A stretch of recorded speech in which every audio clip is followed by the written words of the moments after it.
বারাণসী, যেখানে অবস্থিত হিন্দুদের শৈবতীর্থ, এবং 12 জ্যোতির্লিঙ্গের একটি হলো এই কাশী বিশ্বনাথ মন্দির। দীঘা, পুরী, দার্জিলিংয়ের মতো বেনারসও সমান জনপ্রিয় সমস্ত বাঙালির কাছে, তাই প্রতি বছর প্রচুর বাঙালি এই বারাণসীতে ছুটে আসেন।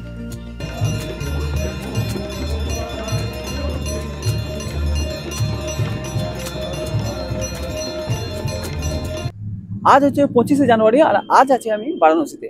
তো আজকে এই ভিডিওতে তোমাদেরকে বারাণসীর চারপাশটা ঘোরাবো এবং পুরো তথ্য থাকবে এই ভিডিওতে। এখন সকাল প্রায় 8টা বেজে গেছে, আর বেশ ঠান্ডা এখানের তাপমাত্রা 8 ডিগ্রি সেলসিয়াস বর্তমানে দেখাচ্ছে। এটাই মন্দিরের মেন গেটের সামনের রাস্তা। এই গেটের চারপাশে কিন্তু প্রচুর পরিমাণে খাবারের দোকান তোমরা পেয়ে যাবে। মন্দিরের চারপাশে কিন্তু তোমরা লকার পরিষেবা পেয়ে যাবে দোকানে দোকানে। পুজো দেওয়া সামগ্রী সবই পাবে কিন্তু এই দুপাশের দোকানগুলিতে। কথিত আছে গঙ্গায় স্নান করে কাশী মন্দির দর্শন অনেক পুণ্যের। আজ আমি সকাল সকাল পৌঁছে গিয়েছিলাম কাশী বিশ্বনাথ মন্দির চত্বরে। চেয়েছিলাম যে সকাল সকাল মন্দির দর্শনটা করে ফেলার।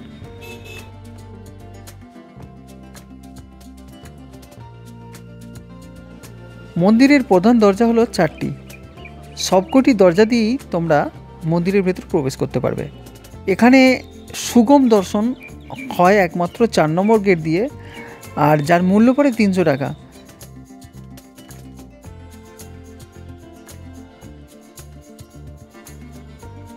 আমি এখন চলে এলাম বাবা বিশ্বনাথ মন্দিরের সামনে, আর এটা হচ্ছে 4 নম্বর গেট। আর 4 নম্বর গেটের চারপাশে কিন্তু তোমরা প্রচুর পরিমাণে স্টল পেয়ে যাবে। আমার পেছন দিকে আছে স্টলগুলিতে তোমরা প্রসাদ কিনতে পারবে, এবং এখানে জুতো এবং ব্যাগ ইত্যাদি লকারে রেখে তারপর মন্দির দর্শন করতে পারবে। লকারের মূল্য এখানে বেশিরভাগ দোকানই নেয় না, প্রসাদের মূল্য নেয়। তো তবুও তোমাদেরকে বলে রাখি, এই মন্দিরের ভেতরেই কিন্তু আছে ফ্রি লকার সার্ভিস। তোমরা সেখানে কিন্তু ফ্রিতে ব্যাগ, মোবাইল ইত্যাদি জমা করে ভেতরে ঢুকতে পারবে।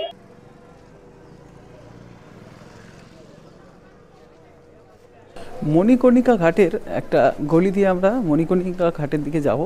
বাবা বিশ্বনাথ মন্দিরের ভেতরে কিন্তু মোবাইল, ব্যাগ কিচ্ছু কিন্তু অ্যালাউ নেই।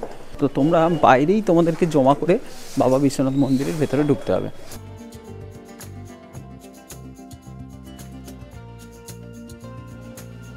গোটা কাশী বিশ্বনাথ মন্দির চত্বরে আছে প্রাচীনত্বের ছোঁয়া, আর এই মন্দির খুবই পুরনো।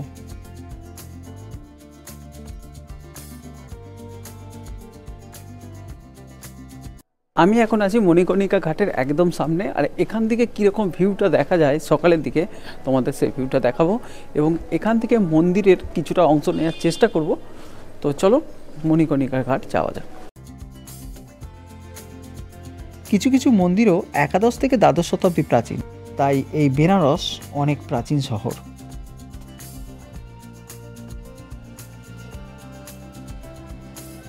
এই হলো মণিকর্ণিকা ঘাট।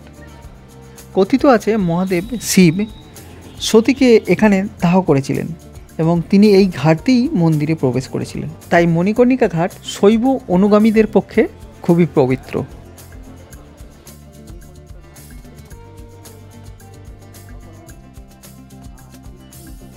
তো তোমরা এই সুগম দর্শনে টিকিট কেটে খুব ভালোভাবে কাশী বিশ্বনাথ মন্দির দর্শন করতে পারবে। সুগম দর্শন ছাড়াও কিন্তু আরও কতগুলি দর্শনের কথা এখানে লেখা আছে, আর তার টিকিট মূল্য বিভিন্ন রকম আছে, তো তোমরা দেখে নিও। বর্তমানে এখানে বিশাল করিডোর দ্বারা পুরো মন্দির চত্বর নতুন করে গঠিত, যার মধ্যে মন্দির ছাড়াও লাইব্রেরি, মিউজিয়াম এবং বিভিন্ন কিছু আছে এখানের মধ্যে। 13ই ডিসেম্বর 2021 প্রধানমন্ত্রী এই নবরূপে তৈরি করিডোরটি উদ্বোধন করেন, যার জন্য এখন মন্দির চত্বর খুবই আলাদা রূপে দেখা যায়। কাশী বিশ্বনাথ বর্তমান মন্দিরটি 1780 সালে মালহার রাও হোলকার এর পুত্রবধূ মহারানী অহল্যাবাই হোলকার তৈরি করে দিয়েছিলেন।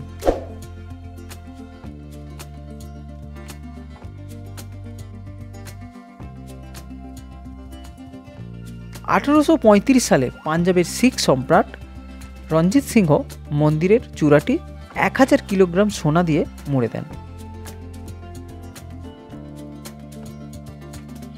2022 সালের ফেব্রুয়ারিতে একজন দাতা ব্যক্তি 60 কেজি সোনা দিয়ে মন্দিরের গর্ভগৃহটি সোনার প্রলেপ দিয়ে দেন।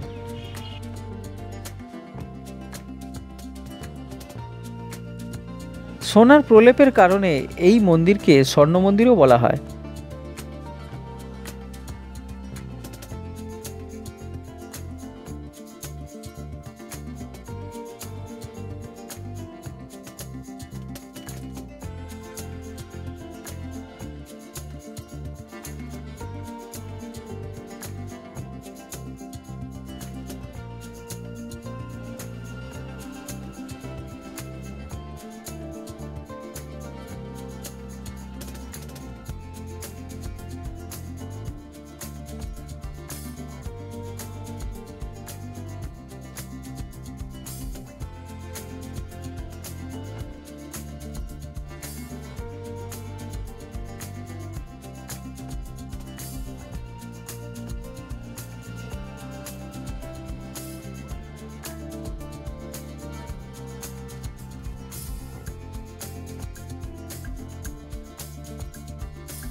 আজকে সকালের দিকে কুয়াশা, তাই গঙ্গার ঘাটের দৃশ্য সেরকম দৃশ্যমান হচ্ছে না, তবে বিকেলের দিকে এই চত্বরটা কিন্তু আলাদা রকম লাগে। প্রচুর নৌকা করে মানুষ নৌকো বিহার করেন, তো তোমরা এখানে এলে অবশ্যই নৌকো বিহার করতে পারো।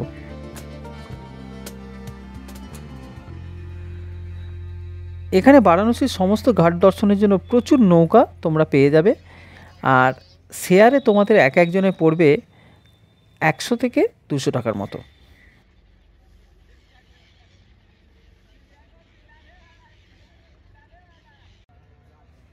সারা বছর পৃথিবীর বিভিন্ন প্রান্ত থেকে প্রচুর পর্যটক এখানে বেড়াতে আসেন।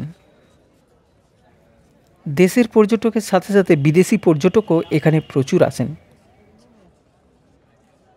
তো বারাণসী মন্দির দর্শন হয়ে গেল।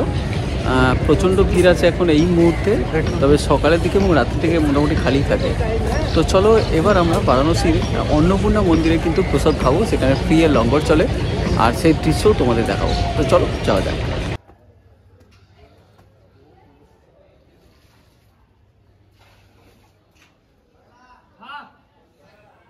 অন্নপূর্ণা ফ্রি লঙ্গর যেখানে চলে সেটি একদম গলির মধ্যে অবস্থিত, তো তোমরা যে কাউকে জিজ্ঞেস করে সেখানে যেতে পারো।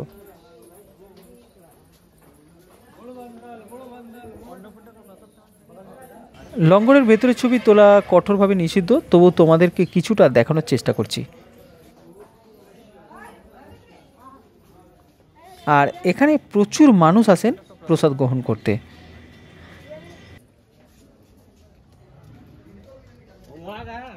প্রতিদিন সকাল থেকে সন্ধ্যা পর্যন্ত এখানে ফ্রি লঙ্গর চলে, আর এখানে আছে ব্রেকফাস্ট, লাঞ্চ এবং ডিনারের মতো ব্যবস্থাও।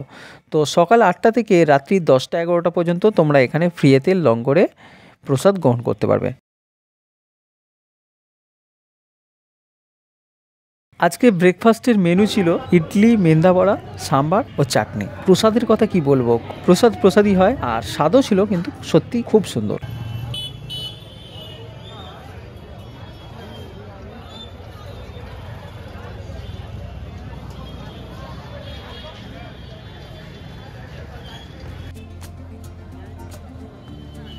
বারাণসী প্রতি বছরই কিন্তু ভিড় থাকে, আর এই ভিড়কে কেন্দ্র করে এখানে আছে খাবারের প্রচুর দোকান।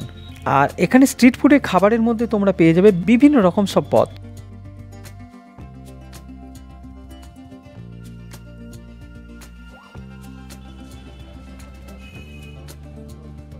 মিষ্টি ও চাটের মধ্যে এখানে প্রচুর পদ থাকে, তবে ব্রেকফাস্টের জন্য সবথেকে ভালো এখানকার কচুরি। বারাণসী এলে তোমরা এখানের বিভিন্ন চাট ও কচুরি অবশ্যই কিন্তু ট্রাই করো। এখানে খাবারের হোটেলও প্রচুর পাবে। 100 থেকে 150 টাকার মধ্যে তোমরা এখানে থালি পেয়ে যাবে। আমার এই থালিটা পড়েছিল 100 টাকা, এবং তাতে ছিল 2 রকম সবজি, সালাড, ডাল এবং রাইস, তার সাথে ছিল 2টি রুটি। মন্দিরের পাশের মেন রোডেই তোমরা অনেক কিছু দোকান তোমরা এখানে দেখতে পাবে, আর এখান থেকে তোমরা কেনাকাটাও করে নিতে পারো। রাস্তার দুই পাশেই তোমরা স্টল দেখতে পারবে দোকানে। এই ফলগুলি কিন্তু এখানে ফেমাস, প্রচুর মানুষ এখানে ঠেলা গাড়ি করে এই ফলগুলি বিক্রি করছে। এই ফলের নাম কিন্তু আমার জানা নেই, তোমাদের যদি জানা থাকে অবশ্যই আমাকে কমেন্ট করে জানিও।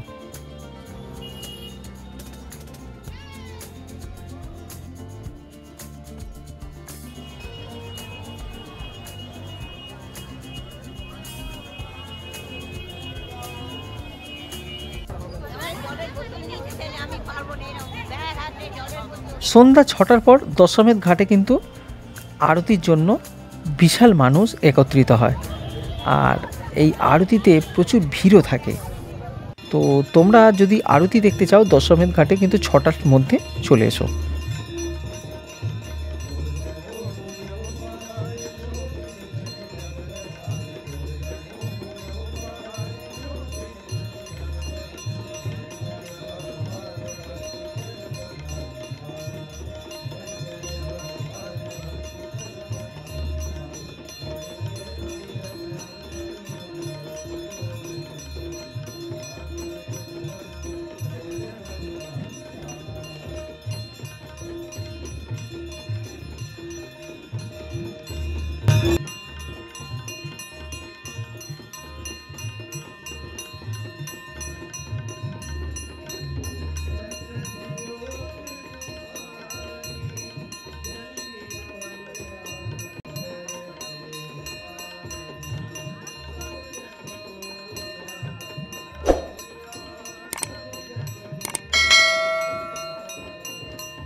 ভিডিওটি ভালো লেগে থাকলে অবশ্যই লাইক শেয়ার কমেন্ট করে দিও। বারাণসী ভ্রমণের আরতি দিয়ে আজকের দিনটা শেষ করলাম, আবার দেখা হবে নতুন ভিডিওর সাথে। টাটা।